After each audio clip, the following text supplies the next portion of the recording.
سورۃ الکہف۔ بسم اللہ الرحمن الرحیم۔ الحمد للہ الذی انزل علی عبدہ الکتاب ولم یجعل لہ عوجا۔ یہ پوائنٹ میں نوٹ کرا چکا ہوں کہ آخری آیت کیا تھی؟ قل الحمد للہ، کہو قل حمد اللہ کے لیے ہے۔ یہ آخری آیت تھی سورہ بنی اسرائیل کی، اور سورہ کہف کی آیت شروع ہو رہی ہے الحمد للہ الذی، گویا کہ اس حکم کی تعمیل جو ہے اس سے آغاز ہو رہا ہے اس سورہ مبارکہ کا۔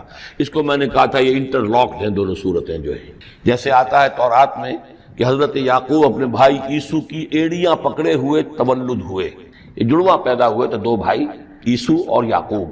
عیسو بڑے تھے، یعنی بڑے اس معنی میں جو بھی ہوتے ہیں جڑواں، ان میں جو پہلے جس کی ولادت ہو جائے وہ بڑا ہوتا ہے، چاہے 2 منٹ کا فرق ہو 5 منٹ کا فرق ہو۔ تو اس کی ولادت کے بعد پھر حضرت یعقوب کو عقب کہتے پیچھے کو، پیچھے آنے والا یعقوب، اس لیے ان کا نام پڑ گیا ہے کہ یہ پچھلا ہے۔ جو پہلا تھا وہ عیسو تھا، عیسو کے بارے میں کچھ معلوم نہیں، ان کی اولاد وغیرہ کدھر گئی، بہرحال وہ ایک علیحدہ بحث ہے۔ تو اسی طریقے سے یہ سورہ کہف جو ہے گویا کہ سورہ بنی اسرائیل کی ایڑیاں پکڑے ہوئے قرآن مجید میں وارد ہو رہی ہے۔ اس میں آپ دیکھیے الحمدللہ الذی انزل علی عبدہ، وہی اللہ تعالیٰ نے اللہ کے اپنے رسول کی جو نسبت ہے اس کو عبد کے نمایاں کیا ہے۔ کتاب نازل کی ولم یجعل لہ عوجا، اور اس میں کوئی کجی نہیں رکھی، قیما، سیدھی، ٹھیک ٹھیک، روشن، مبین، لینذر بأسا شدیدا۔ اب یہ ہے لفظ جو بہت زیادہ غور کرنے کے قابل ہے۔ اس کتاب کے حضور پر نزول کے مقاصد میں سے ایک یہ بھی ہے خبردار کر دیں ایک بہت بڑی آفت سے۔ ویسے باسن جب واحد آتا ہے تو عام طور پر اس کے معنی جنگ ہوتے ہیں، جب جمع میں آتا ہے تو سختی، مصیبت، بھوک، فاقہ، یہ سارے بأسا۔ آیت البر میں بھی ہم نے پڑھا والصابرین فی البأساء والضراء وحین البأس۔ باسا جب جمع میں آیا ہے تو فقر و فاقہ، تکلیف، مصیبت، اور حین الباس جنگ کے وقت۔ تو ان دونوں کو ذہن میں رکھیے، بہت بڑی آفت، بہت بڑی آفت، بہت بڑی آفت ایک تو ہے دجالی فتنے کی، دجال المسیح الدجال جو آنے والا ہے، جس کے بارے میں حدیث میں آتا ہے کہ کوئی نبی اور رسول ایسا نہیں گزرا جس نے اپنی قوم کو دجال کے فتنے سے آگاہ نہ کیا ہو، اور پوری انسانی تاریخ میں دجال کے فتنے سے بڑا کوئی فتنہ نہیں، اور وہ ہر بندہ مومن کے امتحان کے لیے کڑا ترین جو ہے مرحلہ آ جائے گا، سخت ترین امتحان اس کا لیا جائے گا۔ تو یہ جو سختی ہے اس کی خبر دیتے ہوئے یہ سورہ مبارکہ نازل ہو رہی ہے، اور خاص طور پر اسے باسن اگر جنگ کے معنی میں لیں تو الملحمۃ العظمیٰ، کتاب الملاحم، جو کہ آپ دیکھیں گے احادیث کی کتابوں میں پورا باب ہے کتاب الملاحم، اور اس کا تعلق بھی دجال کے ساتھ ہے، کیونکہ پھر دجال ہی کو قتل کریں گے حضرت مسیح علیہ السلام نازل ہو کر۔ تو یہ سارا مسئلہ جو ہے اس کی خبر دینے کے لیے قیما لینذر بأسا شدیدا من لدنہ، گویا کہ یہ جو احادیث کی کتابوں میں آپ کو حدیث کے ابواب ملتے ہیں، چاہے وہ کتاب الفتن ہو اور چاہے وہ کتاب جو ہے آثار قیامہ ہے، اس طرح کے جتنے بھی ہیں، اور کتاب الملاحم ہے، یہ گویا کہ اس کی شرح ہے لینذر بأسا شدیدا من لدنہ، اور یہ ہوگا بھی خاص اللہ کی طرف سے، یہ آزمائش بھی، یہ دجال کا فتنہ بھی، یہ بہت بڑی جنگ بھی، جس کو آرمگڈون کہتے ہیں، کرسچین جو ٹریڈیشن ہے اس میں اس کے لیے لفظ ہے آرمگڈون، ایک بہت بڑی جنگ ہوگی۔ ڈکشنری میں بھی آپ دیکھیں گے کہ خیر اور شر کی قوتوں کے درمیان اس دنیا کے خاتمے سے پہلے ایک بہت بڑی جنگ ہونی ہے جس کا نام یہ آرمگڈون ہے۔ لینذر بأسا شدیدا من لدنہ ویبشر المؤمنین الذین یعملون الصالحات، اور تاکہ بشارت دے وہ ان اہل ایمان کو جو نیک عمل کرتے ہوں، ان لہم اجرا حسنا، کہ ان کے لیے ہوگا بہت اچھا بدلہ، ماکثین فیہ ابدا، اور وہ اس میں رہیں گے ہمیشہ ہمیشہ۔ یہ جو دجالی فتنہ ہے اس کے ساتھ ایک خاص مناسبت ہے سورہ مبارکہ کی۔ احادیث میں آتا ہے کہ دجالی فتنے کے اثرات سے بچنے کے لیے اس سورہ مبارکہ سے ذہنی اور قلبی رشتہ مفید ہے، اس کی تلاوت کرتے رہنا، خاص طور پر جمعے کے روز پوری سورہ کہف، ورنہ یہ کہ کم سے کم اس کی ابتدائی اور آخری آیات ان کی بڑی اہمیت ہے۔ دجالی فتنہ اصل میں کیا ہے سمجھ لیجئے کہ ایک تو ہے دجالی فتنہ بالعموم، دجل کہتے ہیں فریب کو، جیسے کہ کوئی نبی نہیں ہے وہ اس نے فریبی لبادہ اوڑھ لیا، نبوت کا دعویٰ کر رہا ہے، وہ دجال ہے۔ تو اس طرح کی تو حضور نے فرمایا ہے کہ 30 دجال پیدا ہوں گے، انہی میں سے ایک ہمارے زمانے کے اندر جو ہے یہ غلام احمد قادیانی بھی تھا، وہ دجال تھا، جس نے کہ اعلان کیا کہ میں نبی ہوں جبکہ وہ نبی نہیں تھا۔ تو فریبی بنا ہوا جس نے کہ ملمہ اپنے اوپر چڑھایا ہوا ہے۔ اسی طریقے سے دجالی فتنہ یہ جو ہے اس پوری دنیا میں اس وقت جو فتنہ ہے وہ یہ ہے کہ مادہ پرستی کا اتنا غلبہ ہو چکا ہے ذہنوں کے اوپر، افکار کے اوپر، لوگوں کے نظریات کے اوپر، لوگوں کے اخلاق کے اوپر، لوگوں کے اقدار جو ہیں، ویلیوز جو ہیں اس کے اوپر، کہ وہ آخرت کو بالکل بھول گئے، اللہ کو بھول گئے، اسباب کے اندر گم ہے، مسبب الاسباب سے ذہول ہو گیا، دنیا ہی دنیا ہے، آخرت کو بھولے ہوئے ہیں، مادہ ہی مادہ ہے، روح سے کوئی سروکار ہی نہیں۔ یہ ہے بالعموم جس کا نام دجالی فتنہ ہے، کہ حقیقت کے اوپر پردہ پڑا ہوا ہے، آخرت پر دنیا کا پردہ پڑا ہوا ہے۔ یہ دنیا جو ہے در حقیقت کیا ہے؟ وَمَا الْحَيَاةُ الدُّنْيَا إِلَّا مَتَاعُ الْغُرُورِ، یہ دھوکے کا سامان ہے۔ اصل زندگی کو اس نے ڈھانپا ہوا ہے، ہم نے یہ سمجھ لیا کہ زندگی یہی ہے، اسی کے لیے بھاگ دوڑ محنت صبح و شام، اسی کے مستقبل کی فکر ہے، لیکن اصل زندگی اس کی کوئی فکر ہی نہیں ہے۔ باقی ایک دجال جو ہے جو آئے گا، وہ معاملہ احادیث کے اندر بھی بڑی طوالت کے ساتھ ہے، اور اس میں کافی پیچیدگیاں بھی ہیں، بعض چیزیں جو ہیں ایک دوسرے سے کچھ مختلف بھی ہیں، اس میں پھر اہل علم کو بہرحال مطابقت پیدا کرنی پڑتی ہے۔ میں نے جہاں تک اپنی کوشش کی ایک رائے تک میں پہنچا ہوں، لیکن ابھی میں اسے بیان نہیں کر رہا ہوں۔ بہرحال دجالی فتنے کی خبریں موجود ہیں بہت شدت کے ساتھ، اور اس صورت کا پڑھنا جو ہے اس میں بہت مفید ہے۔ اس صورت کے مضامین کا دجالی فتنہ بالعموم سے کیا تعلق ہے وہ تو اس ہم دورہ ترجمہ دوران کے اس کے دوران بھی آپ کو معلوم ہو جائے گا، لیکن اس کے جو خاص بڑے مباحث ہیں، خاص طور پر یہ کہ ایک ہمارے بہت بڑے عالم گزرے ہندوستان میں اس صدی کے آغاز میں، مولانا مناظر حسن گیلانی، انہوں نے اس میں باقاعدہ کتاب لکھی ہے، آپ کو مل جائے گی بازار میں بھی، اصحاب کہف کے جو کا معاملہ سورہ کہف کے مباحث ہیں ان کے۔ میں نے اس کو اپنی ایک تقریر کے اندر کسی خطاب جمعہ میں سورہ کہف کے مضامین کا خلاصہ بیان کیا تھا، جس کا عنوان ہے دنیا کی حقیقت۔ ظاہر بات ہے تفاصیل زیادہ جو ہیں وہ میرے لیے ممکن نہیں ہے کہ اس دورہ ترجمہ کے دوران بیان کر سکوں۔ وَيُنذِرَ الَّذِينَ قَالُوا اتَّخَذَ اللَّهُ وَلَدًا، اور خبردار کر دے ان لوگوں کو جنہوں نے کہا کہ اللہ نے بیٹا بنایا۔ یہ ساری دجالیت جو ہے اس کی جڑ کیا ہے؟ مسیحیت، جو موجودہ مسیحیت ہے، جو حقیقت میں مسیحیت نہیں ہے، پالزم ہے، جس کی بنیاد تثلیث پر ہے کہ اللہ کا بیٹا بنا دیا حضرت مسیح علیہ السلام کو، اور انہیں کفارہ بنا دیا تمام جو بھی مان لے ان کو ان کے گناہوں کا، پیش کی معافی ہے ان کے گناہوں کی جو حضرت مسیح پر ایمان لے آئے، اور نمبر 3 شریعت ساقط کر دی، اور نمبر 4 سارا اختیار جو ہے وہ پوپ کے ہاتھ میں دے دیا گیا کہ تم جو چاہو جس چیز کو چاہو حلال کرو، جس چیز کو چاہو حرام کر دو۔ ان چیزوں نے مل کر نفس مذہب کو اس قدر قابل نفرت شے بنا دیا کہ یورپ کے عوام کے اندر مذہب کے خلاف شدید نفرت پیدا ہو گئی۔ چنانچہ اس کے بعد جب مسلمانوں کے زیر اثر وہاں پر علم پھیلا ہے، ہسپانیہ کی یونیورسٹیوں سے علوم اور فنون جو ہیں یہ فرانس اور اٹلی اور جرمنی کے نوجوان آتے تھے، اور وہاں آ کر وہ قرطبہ اور غرناطہ اور طلیطلہ کی یونیورسٹیوں سے پڑھ کر جاتے تھے، تو ان کے زیر اثر جو ایک ریفرمیشن شروع ہوئی، اصلاح مذہب، اور ایک رینائسنس، تحریک احیاء العلوم، وہ جو اصل تو تحریک تھی اس بات کی کہ انسان علم کی طرف دوبارہ رجوع کرے، لیکن یہ کہ وہ علم جب آگے بڑھا ہے تو وہاں پہ عیسائیت کے خلاف جو رد عمل تھا اس کی وجہ سے اس میں مذہب کی دشمنی جو ہے اس تحریک کے اندر خود بخود شامل ہو گئی۔ تو مذہب سے بیزاری، روحانیت کا انکار، آخرت سے بالکل بے پرواہی اور اس کا بھی انکار، اور خدا ہے یا نہیں ہے اس سے کوئی سروکار نہیں، یہ جو اس تہذیب کے اصل میں اثرات بنے ہیں سارے، یہ اسی غلطیوں کا یہ اثرات ہیں، نتائج ہیں کہ جو عیسائی مذہب کے اندر جو یہ تحریفات کر کے جو غلطیاں کی گئی ہیں، اس کو یہاں کہا گیا ہے کہ ان لوگوں نے کہ جنہوں نے یہ عقیدہ ایجاد کیا، ما لہم بہ من علم، ان کے پاس اس کے لیے کوئی علمی سند نہیں ہے، ولا لآبائہم، نہ ان کے آباء و اجداد کے پاس کوئی سند تھی، کبرت کلمۃ تخرج من افواہہم، بہت بڑی بات ہے جو ان کے منہ سے نکل رہی ہے، بہت بڑی گستاخی ہے جو یہ اللہ تعالیٰ کی شان میں کر رہے ہیں، ان یقولون الا کذبا، یہ نہیں کہہ رہے مگر جھوٹ، سراسر سیدھا سفید جھوٹ بول رہے ہیں، فلعلک باخع نفسک علی آثارہم، تو اے نبی شاید کہ آپ اپنے آپ کو ہلاک کر لیں گے ان کے جو اثرات پڑنے والے ہیں، عیسائیت کے اس غلط عقیدے کے جو نتائج برآمد ہوئے ہیں،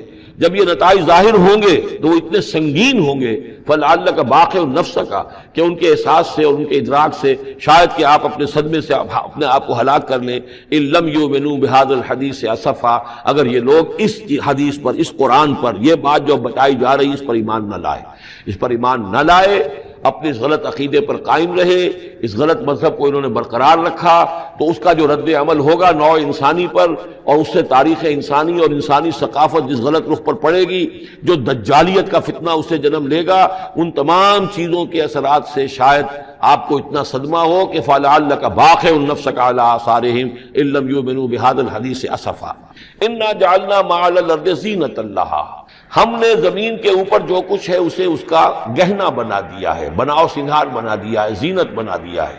یہ آپ نوٹ کر لیجئے، لفظ زینت اور زمین میں اس کی زیبائش اور آرائش، یہ اس سورہ مبارکہ کا عمود ہے، یعنی اس کو اتنا کھبا دیا ہے نگاہوں میں اللہ نے کہ آخرت سے خود بخود انسان غافل ہو جاتا ہے۔ یہ پردہ پڑ گیا ہے، چمک دمک ہے، یہ کاریں ہیں، یہ بلڈنگیں ہیں، یہ کوٹھیاں ہیں، یہ عالیشان عمارتیں ہیں، یہ کیا کچھ اس کی جو یوں سمجھیے پومپ اینڈ شو جو ہے اس وقت دنیا کا، اور ظاہر بات ہے امریکہ میں جا کر دیکھیے تو جو کچھ یہاں دیکھ رہے ہیں اس سے 10 گنا 100 گنا 1000 گنا آپ کو نظر آئے گا، عقلیں دنگ ہو جاتی ہیں۔ نتیجہ کیا نکلتا ہے کہ انسان یہ سمجھتا ہے کہ اصل شے یہی مادہ ہی ہے، اصل ہدایت پہ یہی لوگ ہیں، یہی لوگ ہیں صحیح معنی میں کہ جنہوں نے واقعتاً علم حاصل کیا ہے، لہذا ان کی غلط تہذیب، ان کا غلط تمدن، ان کے تمام غلط ثقافت کے معاملات کے بھی ہم اسی طریقے سے پیروی کر رہے ہیں۔ یہ سارا مسئلہ جو ہے وہ اس لیے ہے کہ یہ چمک دمک دنیا کی جو زیبائش اور آرائش، اس سے ہم متاثر ہیں۔ انا جعلنا ما علی الارض زینۃ اللہ، جو کچھ زمین کے اوپر ہے اسے ہم نے اسے اس کے لیے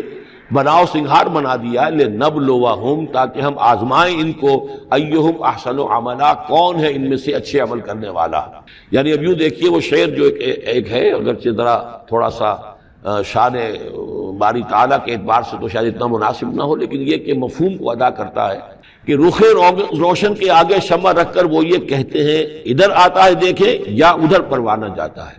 ایک طرف ذات باری تعالیٰ ہے اور ایک طرف یہ دنیا ہے، اس کی چمک دمک ہے۔ اب یہ پروانہ جو ہے یہ انسان، اس کا امتحان ہے، آیا یہ اللہ اور آخرت کی طرف جا رہا ہے یا دنیا کی طرف اور دنیا کی زیبائش اور آرائش کی طرف جا رہا ہے۔ جو زیبائش اور آرائش کی طرف چلا گیا وہ گیا، وہ تباہ و برباد ہو گیا، فقط خسر خسرانا مبین۔ اور جس نے اس دنیا کی زیبائش اور آرائش اس سے منہ موڑ کر وہ جو حقیقت جو اصل حسن ازلی ہے اللہ تعالیٰ کا، اور اس کا جو جلال اور کمال ہے، اور جو آخرت کی نعمتیں ہیں ان کو اختیار کر لیا، وہ کامیاب ہو گیا۔ تو امتحان اتنا ہی ہے کہ رخ روشن کے آگے شمع رکھ کر وہ یہ کہتے ہیں ادھر جاتا ہے دیکھیں یا ادھر پروانہ آتا ہے۔ وَإِنَّا لَجَاعِلُونَ مَا عَلَيْهَا صَعِيدًا جُرُزًا، اور یہ کہ جو کچھ بھی اس پر ہے ہم ایک وقت آئے گا کہ اس کو بنا کر رکھ دیں گے جیسے کہ میدان جس میں سے کہ فصل کاٹ لی گئی ہو۔ جب قیامت ہوگی کیا ہوگا یہاں پر اسی زمین کو، نہ یہاں پہ کوئی وہ پہاڑ رہ جائیں گے کوٹ کوٹ کر چپٹی کر دی جائے گی، نہ یہ آپ کے پاس جو ہیں وہ اسکائی اسکریپرز رہ جائیں گے، نہ یہ اعلیٰ شان عمارتیں ہوں گی، کچھ نہیں ہوگا۔ یہ سب برابر ہوگا جیسے کہ کسی کھیت کے اندر فصل کاٹ دی جاتی ہے تو اب وہ پڑا ہوتا ہے ویران۔ وَإِنَّا لَجَاعِلُونَ مَا عَلَيْهَا صَعِيدًا جُرُزًا، ہم اسے کر کے چھوڑیں گے ایسا کھیت کہ جہاں پر چورا پڑا ہوا ہو، صرف بچا کھچا جو ہے وہ اس کا توڑی کا، اور کچھ نہ ہو۔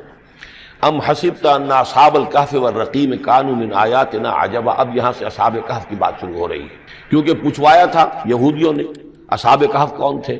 کیا تم سمجھتے ہو کہ اصحاب الکہف والرقیم، رقیم جو ہے ان کی تختی تھی ایک جس کے اوپر ان کے حالات لکھ کر، جو ان کے ایک جو کہف تھی ان کی غار جو تھی اس کے اوپر لگا دی گئی تھی، تو انہیں اصحاب الکہف بھی کہتے ہیں، اصحاب الرقیم بھی کہتے ہیں، یہ دونوں انہیں ایک ہی گروہ کے نام ہیں۔ کیا وہ تمہارے خیال میں ہماری بڑی عجیب آیات میں سے تھا؟ یعنی واقعتاً بات تو غیر معمولی تھی، لیکن حقیقت میں ہمارے ہاں تو ہماری تخلیق میں، ہماری صنائی میں اس سے ہزاروں گنا زیادہ عجیب باتیں ہوتی ہیں، ہمارے لیے تو وہ کچھ ہے ہی نہیں کسی بھی درجے میں، تم سمجھتے ہو کہ شاید وہ بہت بڑی بات ہے۔ یہ سابق کہف کا جو قصہ ہے، اب میں سمجھتا ہوں کہ پورے وثوق کے ساتھ ہم کہہ سکتے ہیں کہ یہ قصہ کیا تھا۔ دیکھیے جب حضرت مسیح علیہ السلام آئے ہیں تو یہ پورا علاقہ جو ہے فلسطین کا، اور یہاں پہ جو آپ نے تبلیغ کی ہے، تو یہ اس وقت رومن امپائر کا ایک حصہ تھا۔ اگرچہ مقامی طور پر ایک لوکل بادشاہ جو تھا یہودی وہاں پر حکومت کر رہا تھا، لیکن وہ پپٹ تھا، اصل میں تو حکومت جو تھی رومیوں کی، جو رومی تھے بت پرست۔ اور اس کے بعد چونکہ انہوں نے بغاوت کی، حضرت مسیح تو اٹھا لیے گئے سن 30 عیسوی کے آس پاس یا 33 عیسوی کے آس پاس، لیکن اس کے بعد جو ہے ان یہودیوں نے بغاوت کی رومیوں کے خلاف، جس کے نتیجے میں سن 70 عیسوی میں ٹائٹس رومی نے تو ان کی حکومت بھی ختم کی اور بیت المقدس کو برباد کیا، یروشلم کو تباہ کیا، 1,33,000 یہودیوں کو قتل کیا اور ان کو بھیج دیا، نکال دیا وہاں سے باہر۔ اس وقت کا معاملہ یہ ہے کہ اب کوئی اکے دکے جو بھی رہ جاتے تھے یہاں پر، کوئی یہودی یا عیسائی، یہودیوں کو تو نکال دیا، عیسائی رہ گئے، لیکن عیسائیوں پر بھی بہت ظلم ہوتا تھا۔ یہ موحد تھے، حضرت عیسیٰ کے ماننے والے، وہ بت پرست تھے۔ تو اس زمانے میں کہیں بادشاہ کوئی تھا، ڈیسیس یا دقیانوس جس کو کہتے ہیں، اس کے زمانے میں کچھ جو عیسائی تھے حضرت عیسیٰ پر ایمان رکھنے، آج کے عیسائیوں پر قیاس نہ کیجیے، جو نصارہ تھے حضرت عیسیٰ کو ماننے والے جو موحدین تھے، ان میں سے کچھ نوجوانوں کی پیشی ہوئی بادشاہ کے دربار میں۔ انہوں نے کہا کہ تم اپنے نئے دین سے اگر باز نہیں آؤ گے، اتنے دن کی مہلت تمہیں دی جا رہی ہے تو تمہیں سولی چڑھا دیا جائے گا، بس مہلت دی جا رہی ہے، جاؤ غور کر لو، سوچو۔ ان لوگوں نے آ کر سوچا کہ اب نہ تو ہمارے لیے یہ ممکن ہے کہ ہم مقابلہ کر سکیں، چلو کسی غار میں چھپ جاتے ہیں، دیکھیں اللہ تعالیٰ کیا کرتا ہے ہمارے لیے۔ وہ ایک غار میں جا کر چھپے ہیں، اور غار میں جا کر چھپے ہیں تو اللہ نے انہیں وہاں پر سلا دیا، موت تاری نہیں کہ سلا دیا۔ اللہ کروٹ بھی بدلواتا رہا، ان کے لیے سارا کچھ بندوبست کیا، اللہ کی قدرت میں تھا۔ حضرت عزیر کو 100 برس کے لیے مار دیا تھا، موت کے بعد ان کو دوبارہ زندہ کر دیا۔ لیکن یہ کہ ان کا معاملہ یہ ہے کہ ان کو وہاں پر جو ہے تقریباً 300 برس یہ وہاں پر پڑے رہے اس غار کے اندر۔ غار کی شکل کچھ خاص ایسی تھی کہ ادھر آنا جانا لوگوں کا تھا ہی نہیں، اور یہ ہے جو موجودہ ترکی کے علاقے میں شہر ایفسس ہے، اس کے آس پاس ہیں اس طرح کے غار، جیسے ایجنٹا کے غار ہندوستان کے مشہور ہیں، ایسے ہی وہاں بھی غاروں کا سلسلہ ہے، اور ہیں بھی وہ ایسے کہ ان کے دہانے جو ہیں وہ ہیں شمال کی جانب، تو دھوپ ان میں براہ راست نہیں جاتی، صرف یہ کہ ریفلیکٹڈ لائٹ تو آتی ہے لیکن یہ کہ براہ راست دھوپ نہیں جاتی، تو ایک طرح کا اندھیرا سا اس کے اندر، ٹوائی لائٹ جسے آپ کہہ لیں، وہ رہتا ہے سارا دن۔ وہاں پر یہ 300 برس تک سوتے رہے۔ اس 300 برس کے عرصے میں یہ ہوا کہ رومن امپائر جو ہے اس نے خود عیسائیت اختیار کر لی۔ 300 عیسوی کے اندر کانسٹنٹائن جو تھا ایمپرر، وہ عیسائی ہو گیا، اب پوری امپائر جو عیسائی ہو گئی۔ اب اس کے زمانے میں اس کے بعد تھیوڈوسیس ہے ایک، 446 عیسوی میں یہ تھا، اس کے زمانے میں اللہ تعالیٰ نے ان لوگوں کو جگایا 300 برس کے بعد۔ اب یہ سمجھ رہے ہیں کہ وہی زمانہ ہے، وہی کفار کی حکومت ہے، وہی مشرکین ہے۔ اب انہوں نے ڈرتے ڈرتے اپنے کسی ایک آدمی سے کہا بھائی جاؤ یہ لے کے سکہ لے کر جاؤ، چاندی کا، کچھ نہ کچھ کھانے پینے کے لیے لے کر آؤ، دیکھنا لیکن اس طرح ہو کہ ہمارا پتہ نہ چل جائے کہ ہم یہاں چھپے ہوئے ہیں۔ وہاں جو گئے انہوں نے وہ سکہ جو پیش کیا، اور کہا یہ سکہ تمہارے پاس کہاں سے آیا؟ یہ تو بہت پرانا سکہ ہے، تو 400 سال پرانا، 300 سال پرانا سکہ کہاں سے لے آئے تمہیں کوئی خزانہ ملا ہے؟ بہرحال اس حوالے سے اب وہ جو ہے وہ پکڑے گئے، ان کی حالت جو ہے وہ جو بات سامنے آ گئی۔ لیکن جب بات سامنے آ گئی تو اب ان کا بہت وہ عزت کی گئی، اس لیے کہ اب تو جو ان کا مذہب تھا در حقیقت پوری مملکت کا مذہب وہی ہو چکا تھا، تو صورتحال تو تبدیل ہو چکی ہے۔ پھر یہ کہ اس کے بعد تفصیل معلوم نہیں ہے کہ غالباً وہ جا کر اپنی اسی غار میں وہ سو گئے ہیں، یا دوبارہ اللہ نے ان پر وہیں پر موت طاری کر دی ہے، اس کا دروازہ بند کر کے اور اس پر ایک تختی لگا دی گئی ہے۔ یہ اصحاب کہف ہے۔ گبن کی جو ہے decline and fall of Roman empire, اس میں بھی یہ 7 سلیپرز، 7 سونے والے، ان کی کہانی موجود ہے۔ یہ چیز جو ہے گویا کہ رومن لٹریچر کے اندر موجود تھی، اس کا جو ذکر موجود تھا، اور قرآن مجید میں یہ امتحاناً سوال کیا گیا حضور سے، تو اس کا جواب دیا گیا کہ یہ 300 برس تک کچھ لوگوں کو سلا دینا، یہ اللہ تعالیٰ کے نزدیک تو کوئی بڑی بات نہیں ہے، تمہارے نزدیک ام حسبت ان اصحاب الکہف والرقیم کانوا من آیاتنا عجبا اذ ابى الفتية الى الکہف، جبکہ وہ نوجوان آئے اپنے اس غار میں، فقالوا، اور انہوں نے کہا ربنا آتنا من لدنک رحمتا، پروردگار اب خاص اپنے خزانہ فضل سے ہمارے لیے رحمت کا بندوبست فرما، وہیئ لنا من امرنا رشدا، اور ہمارے لیے ہمارے معاملے کے اندر جو ہے وہ کوئی عافیت کا بندوبست فرما۔ فضربنا علی آذانہم، تو ہم نے تھپکی دے دی ان کے کانوں پر، فی الکہف سنین عددا، اسی وہ غار کے اندر جو ہے وہ سوتے رہے کئی سال۔ ابھی یہاں اس بات کو نہیں چھیڑا کتنے سال، سنین عددا، متعدد سال وہ سوتے رہے۔ ثم بعثناہم، پھر ہم نے انہیں اٹھایا، لنعلم ای الحزبین احصیٰ لما لبثوا امدا، تاکہ ہم دیکھیں کہ 2 گروہوں میں سے کس کو صحیح معلوم ہے کہ کتنے عرصے وہ وہاں رہے تھے۔ اس کا ذکر آگے آ جائے گا 2 گروہوں سے مراد کیا ہے۔ اور تیسری اہم ترین آیات کیا ہے؟ آیات قرآنیہ۔ ان تینوں میں گہرا ربط ہے، آیات آفاقی، آیات انفسی، آیات قرآنی۔ ان میں تدبر کے ذریعے، غور و فکر کے ذریعے انسان ایمان حاصل کرے، یہ ٹاپ کا ایمان ہے، یہ انٹلیکچوئلز کا ایمان ہے، یہ صدیقین کا ایمان ہے۔ نمبر 2، ایک ایمان ہے عوام کے لیے، اس کے 2 راستے ہیں۔ نمبر 1، صاحب یقین کی صحبت، جس کے اندر یہ ایمان پیدا ہو چکا ہو، آپ اس کے قریب رہیے، اگر بھٹی کے سامنے بیٹھیں گے حرارت پہنچے گی، اگر آپ برف کی سل کے قریب ہوں گے ٹھنڈ پہنچے گی، صاحب امین صاحب ایمان کی صحبت اختیار کریں گے ایمان سراغ کرے گا۔ یہ ہے عوام کے لیے صحبت، کونوا مع الصادقین، ان کی صحبت اختیار کیا۔ تیسرا ذریعہ ہے جو ہمارے لیے خاص طور پر جو مسلمان پیدا ہوئے ہیں، اب ایک بچہ ہے 7 سال کا، آپ نے نماز پڑھنے کی عادت ڈال دی، پڑھ رہا، اگرچہ غیر شعوری عمر سے شروع کر دیا، اس نے روزہ رکھتا ہے، 9 برس کا ہو گیا روزہ رکھنا شروع کیا۔ یہ اعمال جو ہیں ان سے بھی ایک یقین پیدا ہوتا ہے، جیسے یقین سے عمل پیدا ہوتا ہے ایسے ہی عمل سے بھی یقین پیدا ہوتا ہے۔ جب مداومت کرتے رہیں گے اس پر تو اس سے بھی ایک یقین کی کیفیت انسان میں پیدا ہو جاتی ہے۔ سورہ حجرات میں جو بحث آئی ہے اس کے آخر میں یہی ہے کہ اے نبی یہ بدو جو دعوے دار ہے ایمان کے، یہ آپ پر احسان دھر رہے ہیں، یمنون علیک ان اسلموا قل لا تمنوا علی اسلامکم بل اللہ یمن علیکم ان ہداکم للایمان ان کنتم صادقین۔ یہ آپ پر احسان دھر رہے ہیں کہ ایمان لے آیا، نبی ان سے کہیے مجھ پر اپنے ایمان کا کوئی احسان نہ دھرو، اپنے اسلام کا، بلکہ اللہ تم پر احسان دھرتا ہے کہ اس نے تمہیں ایمان کے راستے پر ڈال دیا ہے۔ جب اسلام پر آ گئے ہو تو عمل کرتے رہو گے، ان تطیعوا اللہ ورسولہ، اگر عمل کرتے رہو گے تو اس عمل کے ذریعے سے بھی تمہارے اندر ایمان پیدا ہو جائے گا۔ تو یہ 3 راستے ذہن میں رکھیے، جو عوام ہے غور و فکر، سوچ بچار، اس کی صلاحیت نہیں یا مواقع نہیں، ان کے لیے یہ 2 راستے ہیں، یقین بذریعہ عمل اور یقین بذریعہ صحبت۔ یہاں سے اٹھا رہے ہیں لوگوں کو، بار بار یہیں آ جاتے ہیں، لیکن ان کو دقت ہوتی، یہاں پہ کوئی صاحب پہلے سے روک دیا کرے نا جو بعد میں گڑبڑ ہوتی ہے۔ تو ایک ایمان ہے انٹلیکچوئلز کا، صدیقین کا، جن کو قرآن کہتا ہے اولو الالباب الذین یعقلون ان فی خلق السماوات والارض واختلاف اللیل والنہار لآیات لأولی الالباب، ہوش مندوں کے لیے، عقل مندوں کے لیے، غور و فکر کرنے والوں کے لیے، اصحاب دانش و بینش کے لیے ہماری کائنات میں ہماری نشانیاں ہیں، غور کرو اور ہمیں پہچانو، خود اپنے اندر جھانکو اور ہمیں پہچانو، اور ہماری یہ آیات جو ہیں ہمارے کلام کی، اس کی آیات جو ہیں ان میں وہ ایمان رچا بسا ہوا ہے، ان پر غور کرو، غوطہ زنی کرو، قرآن میں ہو غوطہ زن ہے مرد مسلمان۔ یہ ہے ٹاپ کا ایمان، یہ ہے اصل وہ ایمان کہ جو مطلوب ہے۔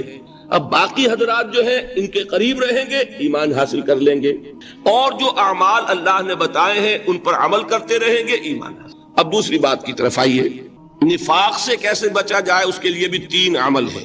پہلی چیز، اور 2 چیزیں تو وہ ہیں کہ جو سورہ منافقون ہی کے دوسرے رکوع میں بیان ہوگی۔ پریونشن کیسے ہوگی، بچو گے کیسے؟ دوام ذکر، اللہ کو یاد رکھو، یا ایھا الذین آمنوا لا تلہکم اموالکم ولا اولادکم عن ذکر اللہ ومن یفعل ذلک فاولئک هم الخاسرون۔ دل کو غفلت میں مت آنے دو، دل غافل ہوگا شیطان کا ڈیرا بن جائے گا۔ وہ دوام ذکر میں، البتہ یہ ذہن میں رکھیے کہ دوام ذکر کا ذریعہ کیا ہے، اس میں مغالتے ہیں لوگوں کو، جو سب سے بڑا ذکر ہے اس کو بھولے ہوئے ہیں، اور جو تیسرے چوتھے نمبر کا ذکر ہے اس کو سمجھ بیٹھے ہیں کہ بس یہی ذکر ہے۔ سب سے بڑا ذکر، مجسم ذکر قرآن ہے۔ الذکر انا نحن نزلنا الذکر وانا له لحافظون۔ وہ الذکر کون سا ہے؟ قرآن۔ اسی کو فرمایا، میں نے وہ آیت سنائی تھی کہ لوگ تنزیہ کہتے تھے، یا ایھا الذی نزل علیہ الذکر انک لمجنون، حضور سے مخاطب ہو کر کہتے ہیں فلاں جس کے اوپر کے اس کے خیال کے مطابق ذکر نازل ہوا ہے، ہم تو تمہیں پاگل سمجھتے ہیں۔ وہاں بھی لفظ کیا ہے؟ الذکر۔ تو معلوم کیا ہوا؟ انا انزلنا الیک الذکر لتبین للناس ما نزل الیہم، یہ الذکر ہے۔ تو اس سے بڑا ذکر کوئی نہیں۔ تلاوت قرآن، تدبر قرآن، غور و فکر قرآن کا، قرآن کو یاد کرنا۔ اس پر میرا کتاب چاہے مسلمانوں پر قرآن مجید کے حقوق، اب تو یہاں شاید کوئی کتاب موجود نہیں رہی ہے، بہرحال اگر آپ کو ضرورت ہوتی ہے پاکستان سے منگا لیتے ہیں، ہر شے پڑھیے، انشاءاللہ آ جائے گی چیز۔ نمبر 2 ذکر کیا ہے؟ اقیم الصلاۃ لذکری، نماز کو قائم کرو میری یاد کے لیے۔ یہ ذریعہ ذکر میں، وہ تو ہے ہی مجسم ذکر، اور یہ ذریعہ ذکر میں سب سے اہم ہے۔ یہ عملی ذکر بھی ہو رہا ہے اور قولی بھی ہو رہا ہے۔ سورہ فاتحہ پڑھی آپ نے، قرآن شریف کی کچھ آیات پڑھی، پھر رکوع کیا۔ یہ رکوع جو ہے یہ آپ کا عملی ذکر ہے کہ آپ نے اپنے وجود سے اللہ کی عظمت کو تسلیم کیا، پھر آپ سجدے میں گرے، یہ آپ کا عملی ذکر ہے کہ اپنے وجود سے آپ نے اللہ کی عظمت کو اور تسلیم کیا۔ تیسری چیز ہے مسنون دعائیں اور مسنون اذکار، جو حضور سے ثابت۔ ہمارے ہاں کیا ہو گیا، مجھے فلاں بزرگ نے یہ چیز بتائی ہے، وہ تو پڑھتے چلے جا رہے ہیں، نہ قرآن سے دلچسپی، نہ اذکار مسنونہ سے دلچسپی، ادعیہ معصورہ۔ آپ غور کریں گے کہ زندگی کے ہر عمل کے لیے حضور کی دعا موجود ہے۔ صبح اٹھے دعا ہے، آنکھ کھلتے ہی بیت الخلاء میں داخل ہونے لگے دعا ہے، نکلے دعا ہے، وضو کرنے بیٹھے دعا ہے، فارغ ہوئے دعا ہے، مسجد کے لیے گھر سے نکلے دعا ہے، مسجد میں داخل ہوئے دعا ہے، مسجد میں تو ہے ہی ذکر، نماز ہے، تلاوت ہے، باہر نکلے دعا ہے، گھر میں داخل ہونے لگے پھر دعا ہے، سواری پر سوار ہو رہے ہیں دعا ہے، اتر رہے ہیں دعا ہے، شیشہ دیکھ رہے ہیں دعا ہے، کپڑے پہن رہے ہیں دعا۔ زندگی کا کوئی عمل نہیں یہاں تک کہ جو تعلق زن و شو ہے، جس کو کہ خالص حیوانی بات سمجھا جائے گا، اس کے لیے بھی دعا ہے۔ غفلت میں وہ کام بھی نہیں کرتا، سمجھ رہے ہیں آپ؟ اب آپ غور کیجئے، اس میں کوئی اضافی وقت نہیں لگا، کوئی اضافی پوسچر اختیار نہیں کیا آپ نے، یوں بیٹھو، اس طرح بیٹھو، یوں کرو، کوئی آپ کا وقت اضافی نہیں لگا۔ جو کام کر رہے ہیں اور آپ اللہ کو یاد کر رہے ہیں، اور وہ اللہ کی یاد اس کام کی مناسبت سے ہے۔ ان ادعیہ معصورہ سے دو تعلق جڑ گئے انسان کے۔ دعا کس سے کر رہے ہیں؟ اللہ سے، جڑا کہ نہیں؟ اور یہ الفاظ کس کے ہیں؟ محمد رسول اللہ کے۔ تو آپ کے دو تعلق جڑ گئے۔ آپ اپنی جی سے گھڑ کر دعا مانگیں گے تو پہلا تعلق تو ہو جائے گا، دوسرا نہیں ہوگا۔ بہتر سے بہتر دعا مانگ لیں آپ، لیکن حضور سے جو معصور اور مسنون الفاظ جب آپ زبان سے نکالتے ہیں تو آپ کا تعلق اللہ سے بھی ہوا بذریعہ دعا، اور وہ الفاظ چونکہ حضور کے ہیں صلی اللہ علیہ وسلم تو حضور کے ساتھ ہوا۔ یہ تیسرا درجہ ہے۔ چوتھے درجے میں مانتا ہوں کہ ایک ہوتی ہے خاص کسی شخص کے امراض کی تشخیص کرنے کے بعد تجویز۔ کوئی اگر طبیب ہے، ماہر طبیب روحانی، وہ آپ کو دیکھے گا تو اندازہ لگائے گا کہ آپ میں کیا کمی ہے، اس کے مطابق آپ کو ذکر بتائے گا۔ بھئی فلاں آیت کا مراقبہ کیا کرو۔ کسی میں بزدلی ہوتی ہے، کسی میں مال کی محبت زیادہ ہوتی ہے، کسی میں توکل کی کمی ہے، کسی میں شہرت کی خواہش ہے، نمایاں ہونے کا جذبہ ہے، کسی میں تکبر ہے۔ سب کا ایک سا برس تو نہیں ہوتا نا۔ تو یہ در حقیقت اندھے کی لاٹھی سے نہیں چلنے والی بات، یہ تو ماہر کی کا کام ہے کہ وہ تجویز کرے کہ تمہارے لیے خاص طور پر ذکر یہ۔ در حقیقت ہمارے جو یہ سلسلے تھے سلوک کے، یہ بڑے ماہر ہوتے تھے، یہ لوگ بڑے ماہر اطباء تھے۔ یہ جو علم نفسیات ہے اس کے ہمارے صوفیاء سے بڑھ کر کبھی کوئی عالم گزرا ہی نہیں دنیا میں۔ فرائیڈ کیا ہے اور ایڈلر کیا ہے اور یونگ کیا ہے، بچے ہیں۔ ہمارے صوفیاء کرام نے جس طرح انسان کی نفسیات کو سمجھا اور وہ ان کی مناسبت سے تجویز کرتے تھے، لیکن اس کو رکھا جائے گا چوتھے نمبر پر۔ جیسے مولانا احمد علی صاحب فرمایا کرتے تھے، بھائی اس آیت کا مراقبہ کیا کرو۔ مراقبہ کیا مانی؟ اب ان الفاظ کو بھی ہم نے خام خواہ کچھ خاص ایک شکل دے دی۔ مراقبہ کیا؟ توجہ کرنا، دھیان کرنا، خاص اس آیت کے اوپر، اس کے معانی پر اپنے ذہن کو جمانا۔ وہ کیوں ہے؟ تاکہ آپ کے اندر جو کمی ہے اس کی تلافی اس سے ہو۔ لیکن یہ کہاں آئے گا؟ چوتھے نمبر، سمجھ گئے؟ تو نفاق سے بچنے کا ذریعہ، پریونشن کیا ہے نفاق سے؟ دوام ذکر۔ نہ تمہیں تمہاری اولاد، نہ تمہارے اموال، نہ تمہاری تجارت، نہ کاروبار اللہ کے ذکر سے غافل نہ کر سکے۔ پنجابی میں کہتے ہیں کہ ہتھ کارول اور دل یار ول۔ کام کر رہے ہیں آپ، لیکن یہ کہ دل اللہ کے ساتھ لگا ہوا ہے، زبان تر ہے اللہ کی یاد سے۔ جو قرآن یاد ہے، گاڑی میں آپ بیٹھے جا رہے ہیں، 2 گھنٹے آپ کو کار میں لگانے ہیں، قرآن شریف پڑھتے جائیے، اس سے بڑا ذکر ہی کوئی نہیں۔ یہ ہے پریونشن۔ اب اگر مرض ہو جائے تو کیا؟ اس کے لیے 2 چیزیں ضروری ہیں۔ ایک دیکھیے، عجیب ہے یہ، نفاق کا علاج انفاق سے، صرف ایک الف لگانا۔ انفاق کے معنی اور ہے، یہ بنا ہے کس سے؟ نفقت الدراہم، پیسے ختم ہو گئے، مک گئے، یا نفق الفرس، گھوڑا مر گیا۔ تو مال کو کھپانا، لگانا اللہ کی راہ میں۔ اگر دل میں نفاق کی کوئی آلائش آئی ہے تو اس کا ازالہ ہوگا انفاق فی سبیل اللہ سے۔ مال اللہ کی راہ میں دیجئے، صدقہ کیجئے، خیرات کیجئے، دیجئے، اللہ کے دین میں لگائیے۔ جتنا لگائیں گے نفاق دھل جائے، اس لیے کہ اصل سبب نفاق کا ہے ہی حب دنیا، دنیا کی محبت۔ لہذا اس کا ازالہ ہوگا جو سب سے محبوب شے ہے، مال۔ انہ لحب الخیر لشدید، مال محبوب ترین ہے کہ نہیں؟ لہذا اس کو اللہ کی راہ میں لگائیں گے تو وہ نفاق دھل جائے گا۔ اور ایک اور چیز ہے جو بہت اہم ہے، بہت ہی شعوری طور پر اس کا اہتمام کیجئے۔ جس وقت دین کے کسی فرض کی انسان کو سمجھ آ جائے، اس کا شعور پیدا ہو جائے، پھر ڈیلے نہ ہو۔ ذرا سا ڈیلے جو ہے اس پر عمل کرنے میں یہ در حقیقت نفاق کو جڑ پکڑنے کا موقع دینا ہے. Immediate action. ایک بات سمجھ میں آ گئی، فوراً عمل. اس میں شیطان کیا کرتا ہے، ذرا ٹھہر جاؤ، ابھی دیکھو یہ فرض ہے، یہ ذمہ داریاں ہیں، یہ کرنا ہے، وہ پھر لگا دینا اپنے آپ کو. بہت سے لوگ کہتے ہیں بس یہ ریٹائرمنٹ کے بعد تو سارا میں دین کے لیے وقف کر دوں گا. اول تو خدا کے بندے تمہارے اندر رہ کیا جائے گا ریٹائرمنٹ کے بعد؟ سارا تو کھپ چکو گے، رہ کیا جائے گا؟ دوسرے یہ کہ یہ بھی جان لیجئے کہ کار دنیا کسے تمام نہ کر. ریٹائرمنٹ کے بعد کون فارغ ہو جاتا ہے؟ بیٹوں بیٹیوں سے فارغ ہوئے تو پوتے پوتیاں موجود ہیں، نواسے نواسیاں موجود ہیں. کبھی بھی وہ بوجھ ختم نہیں ہوتا زندگی کا. وہ تو یہ کہ آج بات سمجھ میں آئی ہے تو آج عمل ہونا چاہیے. قرآن مجید میں سورہ انعام میں بڑی شدید وعید آئی ہے. الفاظ ہیں یہ وَنُقَلِّبُ أَفْئِدَتَهُمْ وَأَبْصَارَهُمْ كَمَا لَمْ يُؤْمِنُوا بِهِ أَوَّلَ مَرَّةٍ. انسان پر ایک حقیقت کا انکشاف ہوا کہ یہ بات حق ہے، فوراً تسلیم کرے. کسی مصلحت کی وجہ سے، کسی بزدلی کی وجہ سے، کسی لالچ کی وجہ سے، کسی اپنی سیادت یا قیادت کی وجہ سے کیسے مان لوں؟ لوگ کہیں گے کہ یہ نیچے ہو گیا، وہ اونچا ہو گیا جس کی بات مانی. کسی وجہ سے رک گئے تو اللہ تعالیٰ اندر سے وہ جو استعداد ہے حق کو پہچاننے کی وہ سلب کر لیتا ہے. وَنُقَلِّبُ أَفْئِدَتَهُمْ وَأَبْصَارَهُمْ. ہم الٹ دیں گے ان کے دلوں کو بھی اور ان کی آنکھوں کو بھی. کیوں؟ كَمَا لَمْ يُؤْمِنُوا بِهِ أَوَّلَ مَرَّةٍ. اس لیے کہ وہ پہلی مرتبہ جب انکشاف حق ہوا ہے وہ ایمان نہیں لایا. اس کا میں ایک واقعہ آپ کو سنانا چاہتا ہوں کہ کس طرح صحابہ کرام پر بھی وقتی طور پر یہ واقعہ اگر صحابہ کرام کا نہ ہوتا تو یہ حقائق سمجھ میں نہ آتے. غزوہ تبوک کے موقع پر یہ میں جملہ انکمپلیٹ رہ گیا، ضعف ایمان کا حملہ ہو جاتا تھا، نفاق کا نہیں معاذ اللہ. لیکن ضعف ایمانی کی اگلی منزل شروع ہو جاتی ہے نا، نفاق. جہاں جھوٹ بولنا شروع کیا نفاق، جھوٹی قسمیں کھانی شروع کی سیکنڈ سٹیج، اور جہاں مومنین صادقین سے بغض اور عداوت پیدا ہو گیا وہ تھرڈ سٹیج. تو وہ ضعف ایمان کا کیسے ہوتا ہے یہ حضرت کعب ابن مالک نے بڑی تفصیل سے بیان کیا ہے. غزوہ تبوک کے موقع پر جہاں منافقین نے آ کر جھوٹے بہانے بنائے، جھوٹی قسمیں کھائیں اور حضور سے ایگزمپشن لے لی، چھٹی لے لی، رخصت لے لی، وہاں 3 ایسے صحابہ بھی تھے جو مومن صادق تھے، لیکن وقتی طور پر شیطان نے انہیں ورغلایا. کیسے ورغلایا وہ سمجھ لیجیے. کعب ابن مالک نے تفصیل سے بیان کیا ہے، اور میرے نزدیک یہ جہاں تک میرا مطالعہ ہے طویل ترین حدیث ہے، بخاری اور مسلم میں بھی موجود ہے.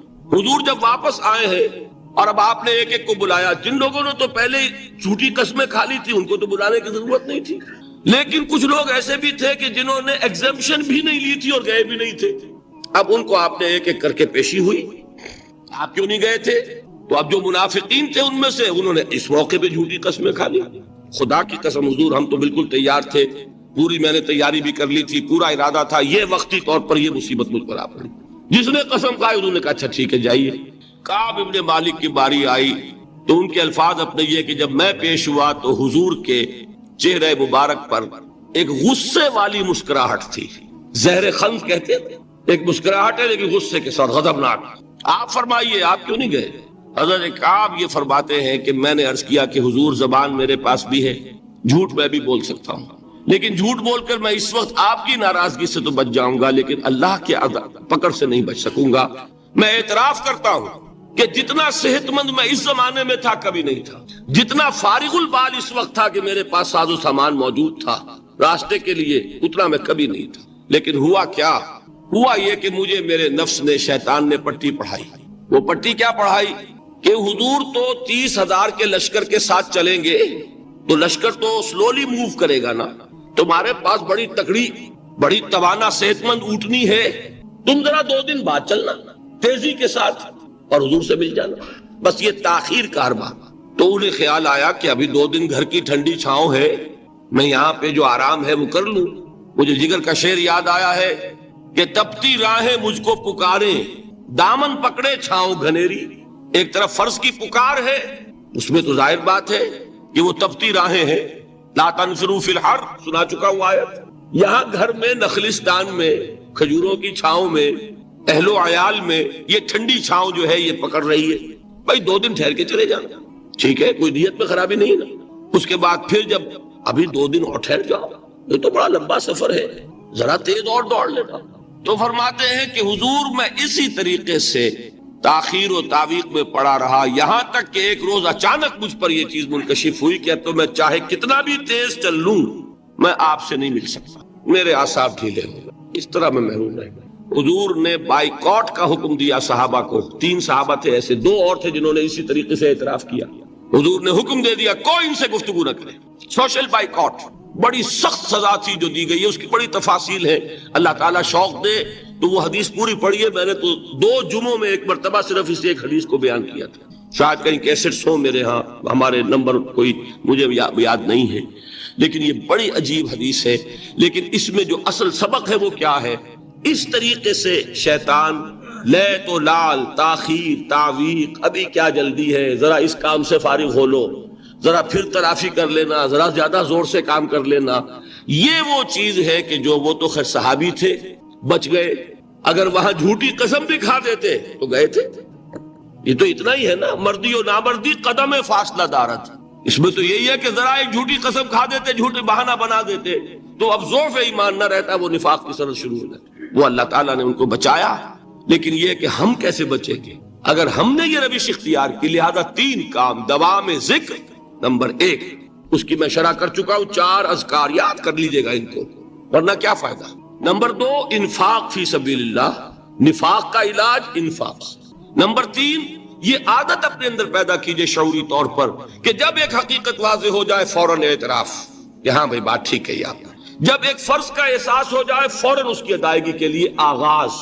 تاخیر و تعویق ہے کہ جس سے پھر نفاق کو موقع ملے۔ اللہ تعالیٰ مجھے اور آپ کو حقیقی ایمان عطا فرمائے اور نفاق سے بچائے رکھے۔ اب آئیے حقیقت و اقسام شرک پر۔ دیکھیے ہر شخص یہ جانتا ہے کہ اسلام دین توحید ہے، ایک لفظ میں اگر کہیں گے تو اسلام کا سب سے بڑا وصف، سب سے بڑی علامت توحید۔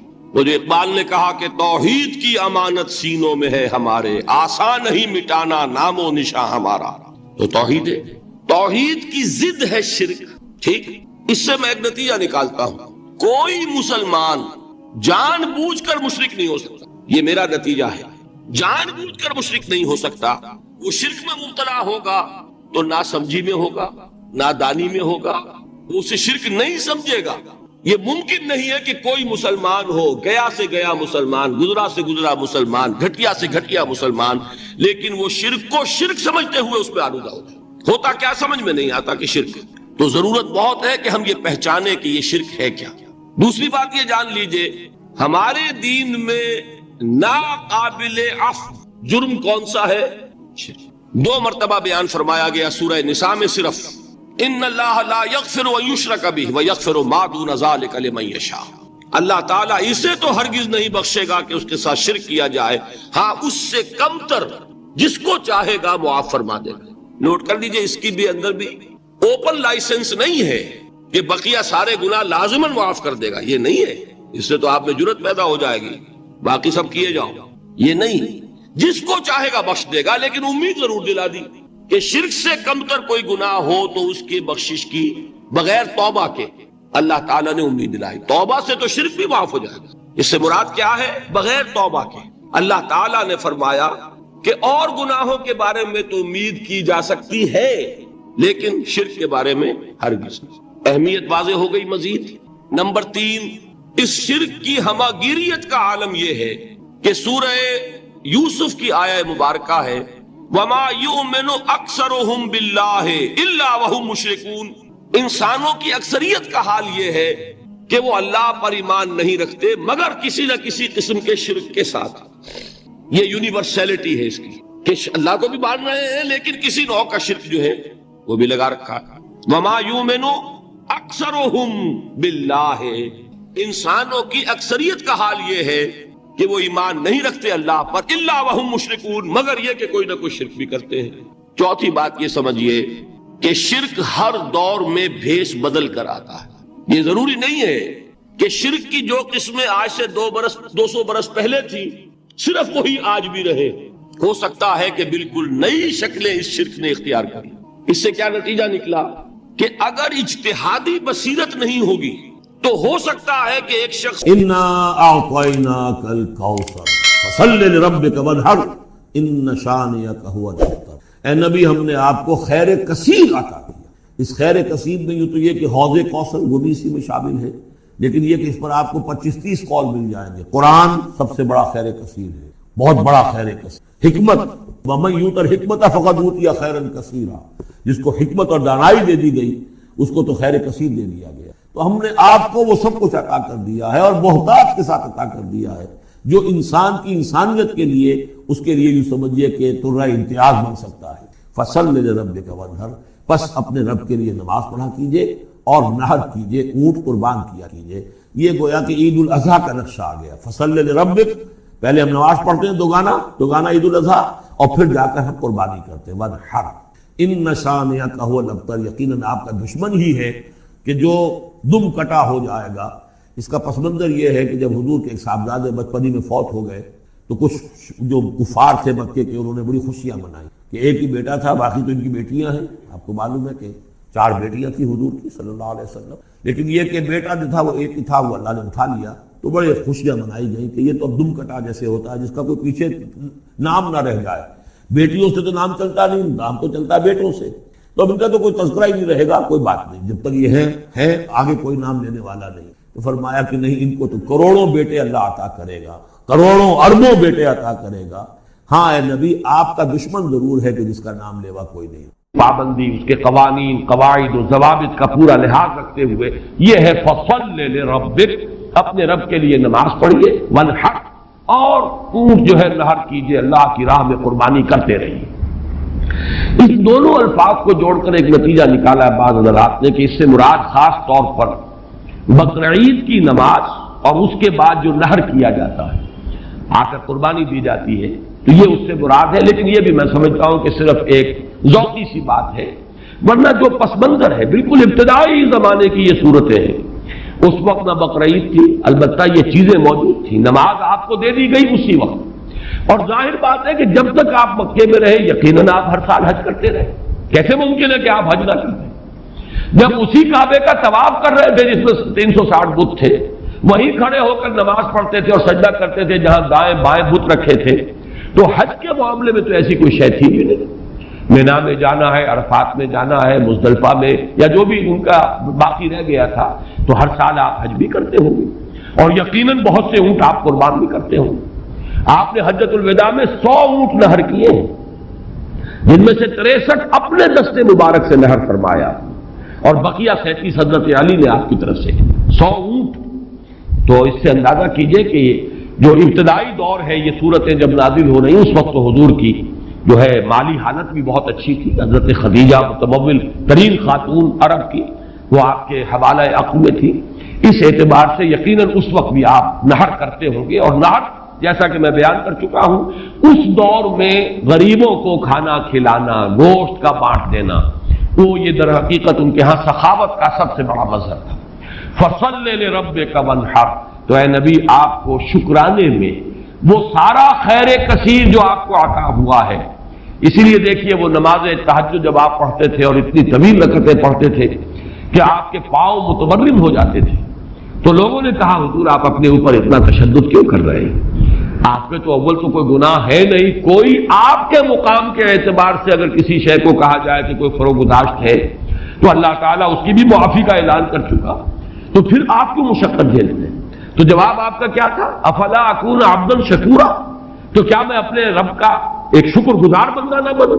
میری یہ نماز شکرانے کی نماز ہے، میں اپنے رب کا شکر ادا کر رہا ہوں، اس نے جو مجھے خیر کثیر عطا فرمایا۔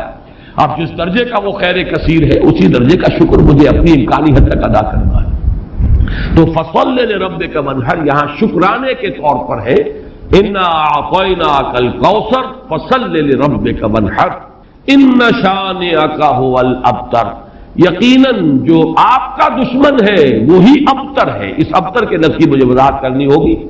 شنا، شین، نون اور حمزہ آتا دشمنی کے لیے۔ وَلَا يَجْرِمَنَّكُمْ شَنَآنُ قَوْمٍ عَلَىٰ أَلَّا تَعْدِلُوا اعْدِلُوا هُوَ أَقْرَبُ لِلتَّقْوَىٰ، کسی دشمنی کسی قوم کی تمہیں آمادہ نہ کر دے کہ تم عدل سے راستہ جو ہے اپنا بدل لو اور دستکش ہو جاؤ، عدل پر رہو، چاہے تمہارا دشمن ہے اس کے ساتھ بھی انصاف کرو۔ تو یہ شانی یہ ہے، اس کے معنی دشمن۔ ان شانیہ کا ہو الابتر، یقیناً آپ کا دشمن ہی ابتر ہے۔ ابتر کے معنی کیا ہے؟ با تا را کا مادہ آتا ہے بطر، کسی شے سے کٹ جانا. خاص طور پر ایک درخت ہے، اس کی شاخ کٹ گئی، علیحدہ ہو گئی، شاخ بریدہ، ظاہر بات ہے اب اس کے لیے زندگی نہیں ہے. جب تک درخت سے جڑی ہوئی تھی اس کے لیے تر و تازگی تھی، وہ بڑھے گی، اس پر پھل بھی آتا اگر وہ آم کا درخت تھا. اب جب کٹ گئی تو اب وہ سوکھے گی، ختم ہو جائے گی، اس کے لیے کوئی تر و تازگی نہیں ہے، اس کا کوئی شاندار مستقبل نہیں ہے. تو یہ کسی شے سے کٹ جانا، اسی معنی میں قوم سے کٹ جانا، علیحدہ ہو جانا، تنہا رہ جانا. لا تجعلنی فردن، مجھے اکیلا نہ بنا دے. تو یہ جو آتا ہے کہ میں اکیلا نہ رہ جاؤں، اس کے لیے بھی یہ لفظ آتا ہے. اور پھر جس کا ذکر یا جس کا سلسلہ منقطع ہو جائے، جس کے ہاں اولاد نہ ہو، اب نام اس کا کہاں رہے گا، ختم ہو جائے گا. اولاد نہیں ہے وہ بھی ابتر ہے، گویا کہ اس کا ذکر باقی رکھنے والا کوئی نہیں رہا، اس کا نام نہیں رہے گا دنیا میں، اس لیے کہ اولاد نہیں، خاص طور پر اولاد نرینہ. اسی طریقے سے جس جانور کی، جس چوپائے کی دم کٹی ہوئی ہے اسے ابتر کہتے تھے، دم کٹا، اس لیے کہ یہاں بھی کوئی شے کٹی ہوئی ہے اس کے جسم سے. تو یہ مختلف الفاظ ہیں، یہ معنی ہے اس لفظ کے ابتر کے. اب اس کو نوٹ کیجئے، حضور کو ابتر کہا قریش نے. کن کن معنی میں کہا اس کی تفصیل میں ابھی آپ سے سنا رہا ہوں، اور اس کا جواب دیا جا رہا ہے کہ یہ آپ کو ابتر کہہ رہے اے نبی، در حقیقت یہ ابتر ہوں گے، بلکہ یہ ابتر ہے. ان شانئک هو الابتر. حضور کو ابتر کس کس معنی میں کہا ہے؟ بالکل اوائل میں جبکہ حضور صلی اللہ علیہ وسلم نے اپنا پیغام شروع کیا ہے تو لوگوں نے کہا بطرا محمد منا، یہ ابن جریر کی روایت ہے، محمد ہم سے کٹ گئے. ہمارا اپنا ایک طریقہ تھا، ہماری تہذیب، ہمارا تمدن، ہماری روایات، ہمارا مذہب، ہمارے عقائد، اب محمد ہم سے کٹ گئے. کٹ گئے تو اس کا مطلب یہ ہے کہ یہ شاخ سوکھ جائے گی. یہ اگر جمعیت کے ساتھ رہتے، پوری اپنی قوم کے ساتھ رہتے تو ان کے لیے بھی شاندار مستقبل تھا. اب ان کا مستقبل بہت تاریک ہے. یہ بالکل ایسی بات ہے جیسے واصل بن عطا، یہ شاگردوں میں سے تھا حضرت حسن بصری رحمۃ اللہ علیہ کے، وہ تابعین میں سے ہے، ان کا شاگرد اور بڑا ذہین شاگرد. لیکن اس نے مسئلہ تقدیر پر، جبر و قدر پر بحثیں شروع کی. تو جب اس طرح کی باتیں اس نے کہی کہ جو اہل سنت کے شایان شان نہیں، تو پھر حضرت حسن بصری نے اسے اپنے درس سے نکال دیا اور کہا کہ اعتزل عنا، یہ ہم سے علیحدہ ہو گیا، اب اس کا رابطہ علیحدہ ہے، اس کا ہم سے کوئی تعلق نہیں. اسی اعتزل عنا سے اعتزال کا مذہب بنا ہے، اور معتزلہ کہلاتے علیحدہ ہو جانے والے لوگ. تو اسی طریقے سے قوم کا پہلا ریئیکشن یہ تھا حضور صلی اللہ علیہ وسلم کے بارے میں کہ بطرا محمد منا، محمد ہم سے کٹ گیا صلی اللہ علیہ وسلم. اسی طریقے سے ایک مرتبہ قریش کی بڑی کوئی چوپال کے اندر ان کی بڑی مجلس تھی، اور کعب بن اشرف جو ہے وہ آیا ہوا تھا، یہودی، مدینہ منورہ سے. اس وقت تک تو یثرب تھا، ابھی کہا مدینہ منورہ، اس وقت تک تو یثرب ایک بستی تھی، اس کا نام یثرب.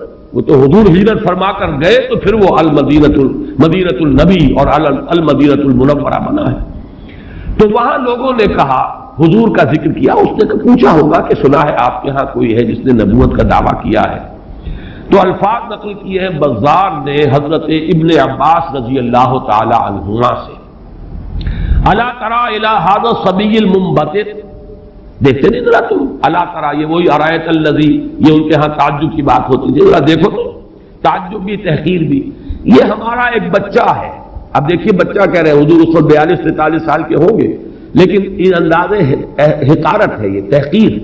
پھر یہ کہ یہ لوگ ہوں گے 60 65 70 کے یہ بڑے چودھری بیٹھے ہوئے، تو ان کے لیے تو وہ نوجوانی کی جو عمر ہے وہ 42-43 سال، وہ بھی گویا کہ بچہ ہونے کی بات ہے. الا تری الی ھذا الصبی المنبتر من قومہ، جو کٹ گئے اپنی قوم سے، یزعم انہ خیر منا، اور سمجھتا یہ کہ یہ ہم سے بہتر ہے، اس کا دین ہمارے دین سے بہتر، اس کا عقیدہ توحید ہمارے عقیدہ شرک سے بہتر. وَنَحْنُ أَهْلُ الْحَجِيجِ وَأَهْلُ الصَّدَانَةِ وَأَهْلُ السِّقَايَةِ، حالانکہ ہم حاجیوں کا بندوبست کرنے والی قوم ہے، ان کی میزبانی کرتے ہیں، انہیں پانی پلاتے ہیں. یہ جب الفاظ میں پڑھ رہا تھا آج تو مجھے وہ آیت یاد آئی سورہ توبہ کی، اجعلتم سقایۃ الحاج وعمارۃ المسجد الحرام کمن آمن باللہ والیوم الآخر وجاہد فی سبیل اللہ. اللہ پر ایمان لانا، یوم آخر پر ایمان لانا اور جہاد کرنا، یہ ہے اصل اعمال. یہ حاجیوں کی کوئی خدمت کر لی، پانی پلا لیا، تم نے اس کو بڑی اونچی نیکی سمجھا ہوا ہے۔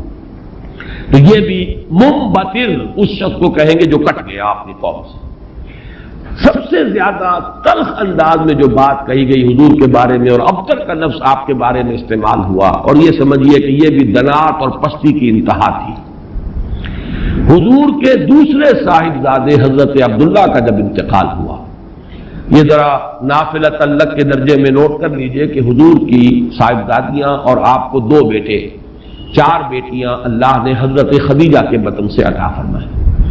آپ کی کسی اور زوجہ سے اولاد نہیں ہوئی، صرف ایک کنیز ماریہ قبطیہ کے بطن سے حضرت ابراہیم، اور وہ مدنی دور کا آخری زمانہ ہے جبکہ آپ کو وہ اللہ نے بیٹا عطا فرمایا، وہ بھی کم سنی ہی کے اندر فوت ہو گئے، حضرت ابراہیم۔ تو یہ جو ترتیب ہے حضور کی اولاد میں، سب سے بڑے تھے قاسم، اسی لیے ابو القاسم آپ کی کنیت ہے۔ اس کے بعد حضرت زینب، اس کے بعد عبداللہ، حضرت عبداللہ حضور کے دوسرے بیٹے، اور پھر 3 بیٹیاں ام کلثوم اور فاطمہ اور رقیہ رضی اللہ تعالی عنہم وعنہن، ان سب سے اللہ تعالی راضی ہو۔ یہ آپ کی اولاد ہے۔ پہلے قاسم فوت ہو گئے تو چلیے ایک بیٹا عبداللہ ابھی آپ کے پاس تھا، جس رات ان کا بھی انتقال ہو گیا اس کے بعد چرچا ہوا محمد ابتر ہو گئے۔ چنانچہ سب سے زیادہ کمینگی کا مظاہرہ جو ہے ابو لہب نے کیا، پڑوسی تھا حضور کا۔ اب بھی آپ جاتے ہیں تو حضور کا گھر اور پھر اس کے ساتھ ہی وہ ابو لہب کا گھر جو ہے، اس کے اب تو نشان باقی رہ گئے، صرف باقی اب سب ختم ہوا، بڑے بڑے محل بن گئے ہیں ان کے آس پاس، بڑی عمارتیں بن گئی۔ ابو لہب دوڑا گیا ہے اسی شب، ادھر انتقال ہوا ہے عبداللہ کا، اور وہ دوڑا ہوا گیا، اس نے جا کے خوشخبری دی، بطر محمد اللیلہ، آج کی رات محمد کی جڑ کٹ گئی، محمد ابتر ہو گیا صلی اللہ علیہ وسلم۔ گویا کہ خوشخبری دے رہا۔ یہ دنات اور پستی کی انتہا ہے۔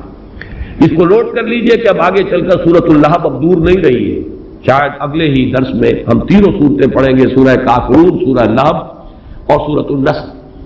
آج جیسے 2 پڑھ رہے ہیں، پچھلے درس میں بھی 2 صورتیں پڑھی تھی، اگلے درس میں 3 صورتیں پڑھیں گے انشاءاللہ العزیز۔ بدترین انسان، ارذل الخلائق جو تھا حضور کے دشمنوں میں، وہ ابو لہب تھا، قریب ترین عزیز، حضور کا سگا چچا، لیکن یہ کہ بدترین دشمن، اور دشمن بھی دشمن میں فرق ہے۔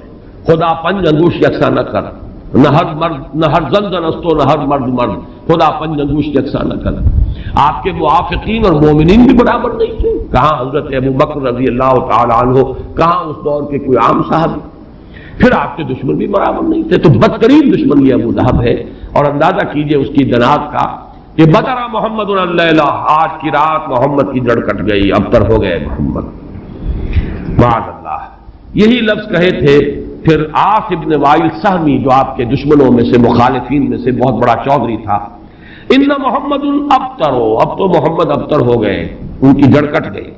لا ابن لہ یقوم مقامہ بعدہ، اب ان کا کوئی بیٹا رہا ہی نہیں کہ جو ان کی جگہ، ان کے مقام پر، ان کی جگہ پر کھڑا ہو، جانشین بنے، ان کے مشن کو آگے لے کر چلے۔